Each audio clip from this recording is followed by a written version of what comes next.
Hey everybody, it's Rachel from Burn That Butter, and I've seen a lot of people kind of saying that they were confused on what to do on a day where they were supposed to kind of eat more carbs in their diet, and that they don't tend to store these kinds of foods in their house, that maybe that they're caught off guard, that sort of thing. Well, I wanted to show you a bunch of different kinds of foods that are easy to store in your pantry or in your fridge or your freezer that will do when you need some carbs. So the first is something like this. These are a higher protein waffle, and it has 10 grams of protein. So if you're worried about getting enough protein, you definitely will get it with something like this. But look at that, it's 24 grams of carbohydrates for one waffle. These are easy to have in your freezer, and this particular brand, Chef's Kiss, it is amazing. So I'm just gonna set that to the side. Something like, I'm upcycling a jar here.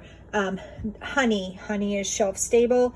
Honey will literally last for thousands of years at room temperature.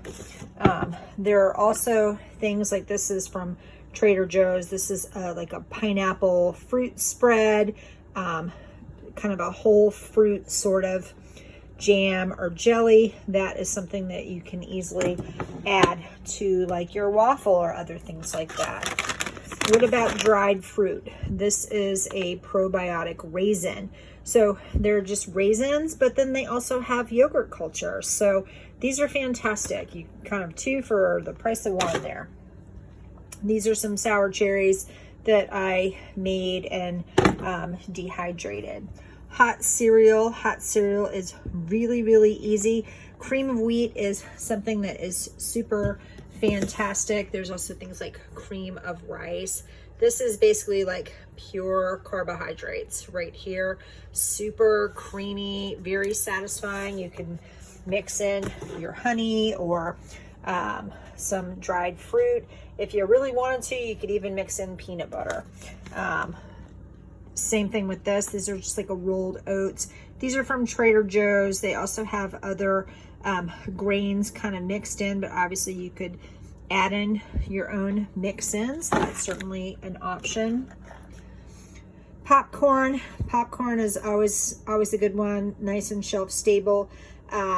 Look for the smaller type of packages, and so for this one, this particular one makes 6 servings per container.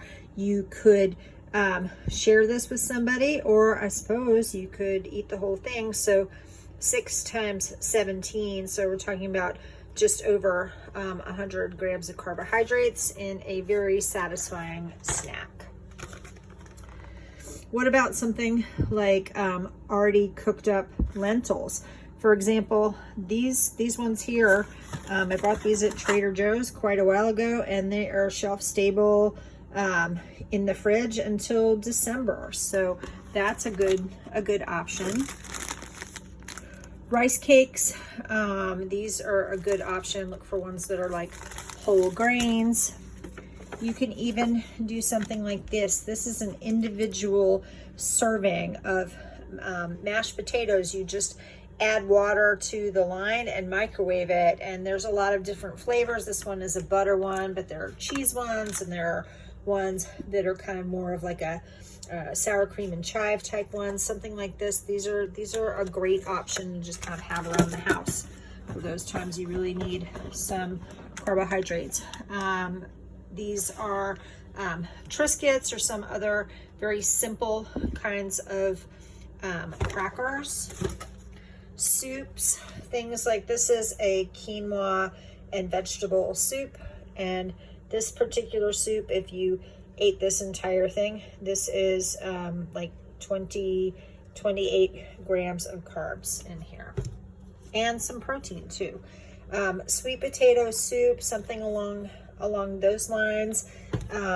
Just having actual like butternut squash or spaghetti squash. This is something that you could easily add in.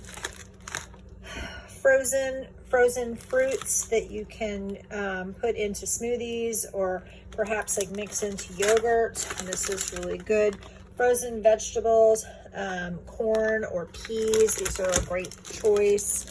Keeping bread in the freezer, then it doesn't spoil. I really like the Dave's Killer. It's really quite tasty. It makes a really awesome toast, and it has it's a decent amount of fiber. And one slice here is 13 grams of carbohydrates and a little bit of protein too. So there we have it. All right, this is something from Trader Joe's, but you could totally make this yourself. It is just strawberries that have been dipped in dark chocolate and then frozen. These are fantastic. I had some of those this evening. You could keep a box of something like this, like some jelly beans that are just kind of, you could have a small handful, count yourself out something like 27 pieces. And then basically it's like 1 gram of carbohydrate per jelly bean. And that's kind of a nice little treat. Something like macaroons, which are made with coconut and egg whites and sugar. These are a good choice. So here we have 11 grams of carbohydrates and a little bit of fat. But if you want like a cookie type thing, that is a really nice choice. Or even something kind of like this. This is a coconut milk rice pudding, but there are dairy versions that are out there. This just sounded really interesting to me. I clearly don't have a problem with dairy, but so these little individual puddings, this is another choice. So look at that, 19 grams of carbohydrates and pretty low in fat. So my point being, so these are all different kinds of things that you can just kind of keep in your pantry. Happy eating.